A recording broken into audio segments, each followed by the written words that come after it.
Iz dana u dan puštam niz zelenu reku poneki mali papirnati brod.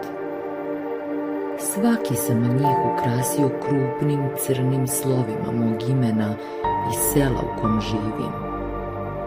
Možda će neko preko 7 mora naići na moj brod i doznati kako se zovem i gde se nalazim. Cvetom iz očevog vrta zakitio sam sve brodove moje. Nadam se da će ovo cveće, ubrano jutros, prispeti do mraka nekome u ruke. Porinuo sam moj papirnati brodić, a kad sam pogledao u nebo, spasio sam čitavu flotu oblačića gde žurno dižu svoja bela jedra. Koji to neznani drug u igri pušta uz reku da se celim putem utrkuju s mojim papirnatim brodom? Kad padne noć, zakrilim rukom lice i snevam kako svi brodovi plove nekuda put ponosnih zvezda. Pre nego što analiziramo ovu pesmu u prozi i otkrijemo kuda to plove papirni brodovi jednog dečaka sanjara, poznaćemo se sa osnovnim biografskim podacima o autoru dela. Rabindranath Tagore, rođen je u Indiji u gradu Kalkuti 7. maja 1861. godine u uglednoj bramanskoj porodici kao najmlađi od 7 dece jednog hinduističkog filozofa i mistika. Već sa 8 godina je počeo da piše pesme zadivljen prirodom oko sebe. Započeo je studije pravo u Engleskoj koje nije završio, a po povratku u Indiju počeo je da studira književnost. Nakon ženine kćerkine smrti, a ubrzo potom i smrti sina, počeo je da piše zbirku pesama Gitanjali, što u prevodu znači pesme darovnice. 1912. godine u Engleskoj objavljuje ovu zbirku koju je sam preveo sa bengalskog na engleski jezik. Poznati engleski pesnik Yeats napisao je oduševljeni predgovor toj knjizi koja će godinu dana nakon toga, 1913. godine, Tagorevu doneti Nobelovu nagradu. 1915. zbog svog uticaja i književnog stvaralaštva dodeljen mu je red viteza, što je velika čast u Engleskoj. Tagore nije bio samo pesnik, već i pripovedač, filozof, kompozitor, slikar, pedagog, eseista, dramski pisac i prevodilac. Sam je za mnoge svoje pesme komponovao muziku i one se pevaju poput narodnih, svuda gde se govori bengalskim jezikom.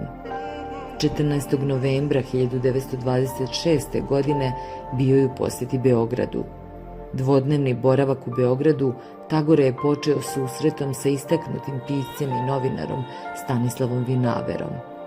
Napisao je više od 1000 poema, 24 drame, 8 romana, više od 2000 pesama, veliki broj eseja i druge proze.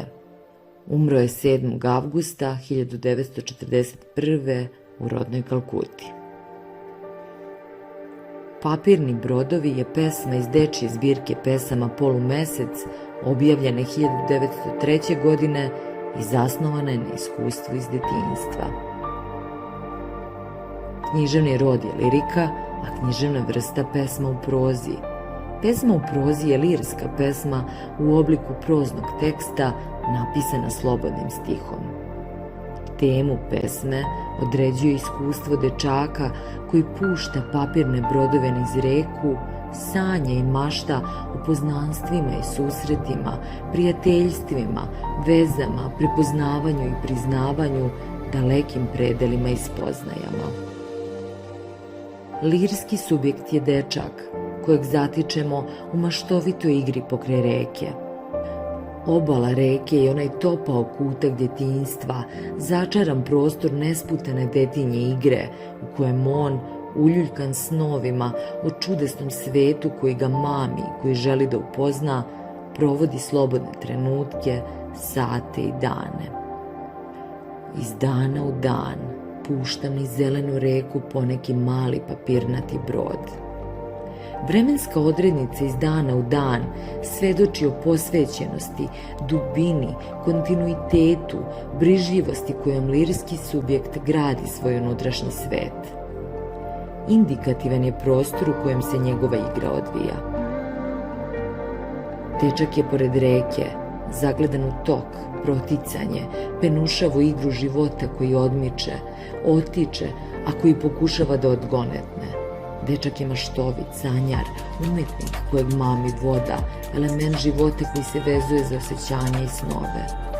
Svestan je da reka teče do nekih nepoznatih predela, do nekih drugih zadivljenih i začuđenih pogleda i odlučuje da njome otisne svoje male papirne brodove, brižljivo ukrašene imenom i nazivom mesta iz kojeg potiče, kao i sveže ubranim cvećem iz očevog vrta.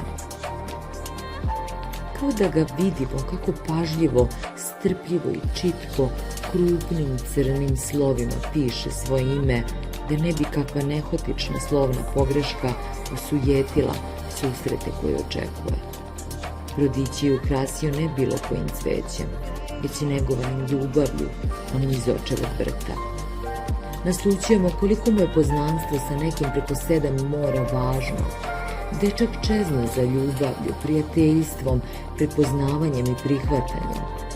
Možemo zaključiti da je on jedan usamljeni mali sanjar velikog i dobrog srca. On zna da će prijateljstvo i ljubav koju šalje nekome doneti sreću i svetlost, jer kako kaže, njegov okićeni brodić će prispeti do mraka nekome u ruke. Do mraka, sopstvenog i tuđeg mraka, do prostora potpune samoće i tišine, onog gde zagledani u sebe, u vodu, u nebo, priželjkujemo bliskost i ljubav. Motiv ruku koje prihvataju brod i cvet ima značenje topline, prihvatanja, podrške i utehe. Dečak zamišlja kako njegov neznani drug uzvodno pušta flotu brodova koji se ogledaju u nebeskom svodu i postaju oblačići koji se utrkuju sa njegovim papirnatim brodom. Prostor u kojem teče njihova igra širi se na čitav nebeski svod. Oblačići koji žurno dižu svoja bela jedra odgovor su koji dečak iz daljine očekuje i priželjkuje. Odjednom sve postaje povezano, sve tako lako i tako blizu. Iz te lake paperijaste i penušave igre i neosetne smene dana i noći, dečak će svoje papirne brodove poslati put zvezda, tragajući za još dubljim odgovorima. Mali sanjar je zagledan ne samo u reku, već i u nebo, oblake, zvezde, nedokučiva nebeska prostranstva, u čitavu prirodu, u život, u sebe.